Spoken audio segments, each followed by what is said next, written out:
इस न्यूज के प्रायोजक हैं देव जनरल स्टोर एवं पुस्तक भंडार, नया बस स्टैंड, मुंगेली। खेत बाड़ी में काम करने गया पथरिया ब्लॉक के भटगांव गांव के एक वृद्ध व्यक्ति की बिजली की नंगी तारों की चपेट में आने से उसकी मृत्यु हो गई। सूत्रों के अनुसार घटना मंगलवार की है, जिसमें गांव का एक वृद्ध अपने ही खेत बाड़ी में काम करने गया हुआ था। इस दौरान बिजली की तार से होते हुए बिजली के खंभे से लगे हुए तार में करंट आ गया और उसमें टिकने की वजह से उसकी तत्काल प्रभाव से मृत्यु हो गई।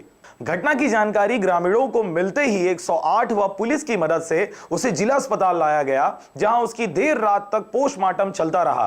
पुलिस ने इस घटना पर मर्ग कायम कर विवेचना के लिए भेज दिया है।